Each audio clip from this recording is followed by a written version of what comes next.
businessmen, no? So they sold all those banned China products all over the world. So I just, parang it just came into my mind yung gano'n, no? And also, all about sensitivity. Kanina, when I was trying to also digest yung discussions kanina, like about sensitivity, no? About the sleepers. You know, and I was thinking, if you produce a rug, for instance, and then you will brand it British or American, nobody will care, right? The Americans will not really care. The British will not really care. But if you brand it Igorot, we will care, right? Because we are overly sensitive. And that sensitivity is actually historical in nature.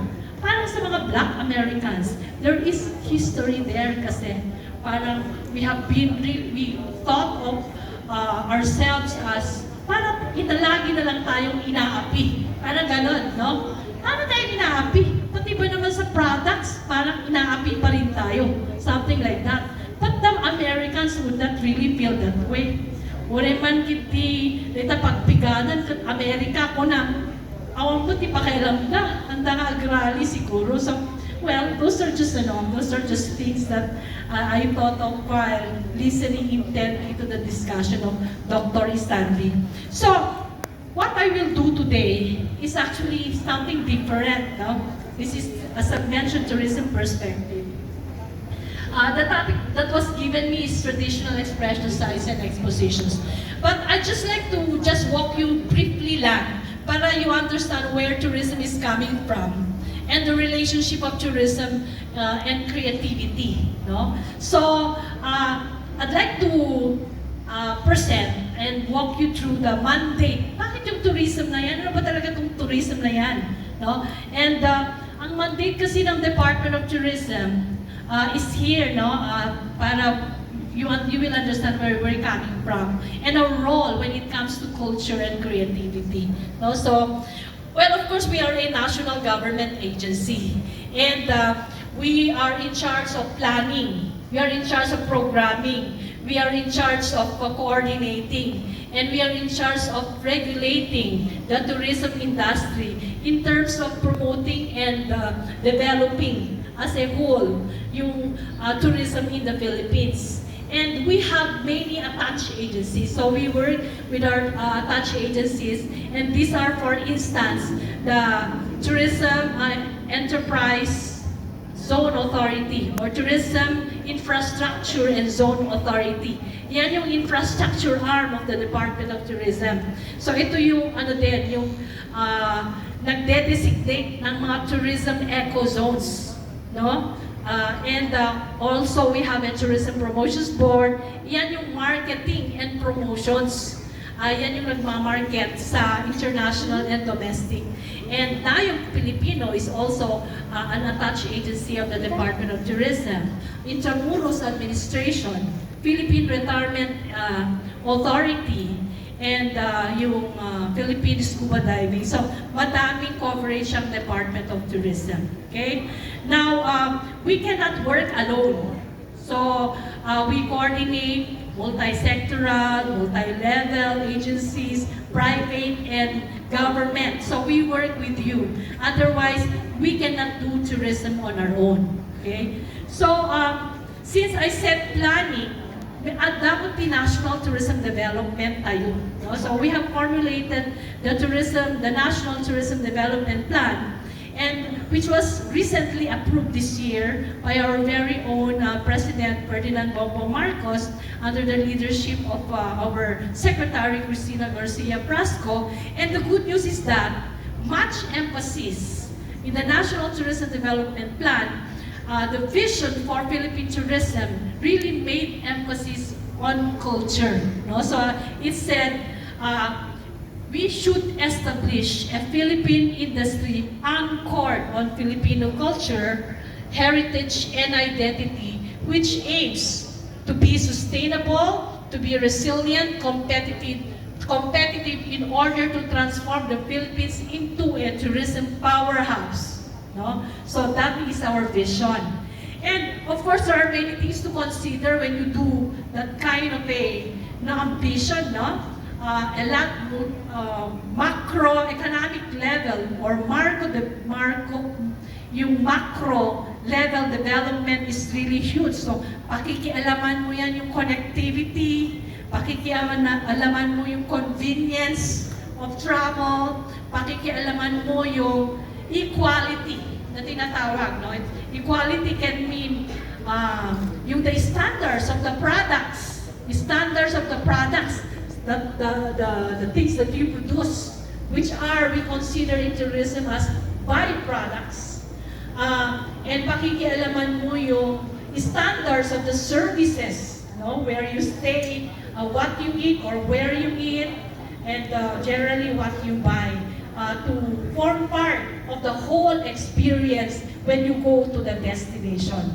So you can now see that everyone, all of you entrepreneurs, are really part of the tourism value chain. Okay, so there are several goals. There are actually several goals that we have identified to advance or to achieve the vision. No? And one of the goals which was identified is to come up with what we call multi-dimensional portfolio products. So, pag sinabi natin multi-dimensional portfolio products, ibig sabihin, madami, no? Broad range of options. But anchored on, again, Filipino culture, identity, and tradition. No? So, what we will do is to develop products that deepen the Philippine cultural experience. So, paano natin gagawin yung Philippine experience na yan? Okay, next. Okay, so I'm not gonna mention the other goals, no, but let's zero in on the multi-dimensional experiences. No, because you are part of the multi-dimensional experiences, and this would be on culinary tourism, or what we call ano tawag yan, food tourism. It can be scuba diving or water sports and adventure. No, it can be education tourism or English as a second language course. It could be farm tourism. So you can see the image here. It could be film tourism, no? Gamit the films, no? And where they use the tourism sites and other important features of the destination. And also, it can also be a beach holiday and cruise tourism. So there are many things that we would like to offer as if we want to be a tourist destination. So yung mga yun, so it can be focused on one experience, or it can be focused in the combination of all of these experiences. So broad range, and we do this because we want to lure a broad range or diverse kind of market, di ba? Kasi sa Bali, kaya tayo, di ba? So may mga iba gusto ng adventure, mga iba ayaw nila ng adventure, gusto lang nila relax or historical, like that. So okay, so just to repeat, the focus now is Philippine experience and featuring or highlighting culture, heritage, and arts caravans. Okay, next. Okay, so this is what we call cultural tourism. And we know that in the Cordillera, this is our strength. No? Ito talaga yung strength natin. Most of us are indigenous people. I am an indigenous person. So, if you can see, cultural tourism is really a strong force or a premium product of the Cordillera region. No? And when we talk of cultural tourism, it's all about traveling and engaging in or learning, discovering, experience, and consuming tangible and intangible cultural attractions. So these are for tourists who want to engage with communities. These are for travelers who want to learn, these are for travelers that want to be part of the celebrations of culture in destinations. So, yun ang isa. But among many others, coupled with other forms of tourism, which is nature and creativity also. But of course, creativity in general is already part of cultural tourism. No? Kasi nandyan yung arts, architecture, history, culinary, literature, music, creative industries, and the living cultures. Okay? Next. Okay, so, pag Cordillera ang pinag-uusapan, ang tourism ay tatlo, no? Major. Nature, culture, and creativity. And so, okay, next.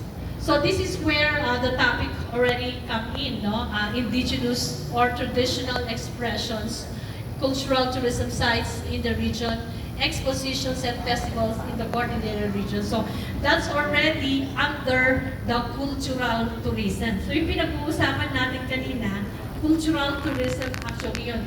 The knowledge about all of this, when you come and you learn about all of this material culture, as the doctor said a while ago, that's cultural tourism. Okay, and this would include indigenous arts and crafts, yung mga traditional, and then also innovations or other creations that were inspired by the traditional, no? So nagkaroon na ng innovation. Nagkaroon na ng innovation from the traditional, and then creative reuse of the traditional, and then creating another form of crafts and arts. So that's part of cultural tourism. Example, just to give you several examples, what I'm going to give you as examples are those that we have already included in the cultural tourism portfolio. Kasi we know that the Cordillera region is predominantly cultural, but there are areas that are more popular than the others, or more prominent. The features of culture is prominent in some areas. Okay? So weaving, for example, is already part of the narrative when we talk of cultural tourism. No? All these things that you see in front, for instance, the colorful fabric, the designs, tell about the indigenous people. So that is the story behind all of the designs, and also where they come from, what communities in the Cordillera these woven products come from. No? So that is part of the tourism narrative. So because tourism, as I always say, is bringing the product, is bringing the tourist or the market to the product, di ba? So kung weaving ang product mo, you may not go to the market and display them, kasi that's the trade. Yan yung trade strategy. You go to the market, you go to Manila, you exhibit so that tourists can buy, or public can buy. But in tourism, you bring the market, you bring the tourists to the communities, you bring them to the destinations so that they will buy. Makatipid ka pa ng transportation. So that's yun yung differential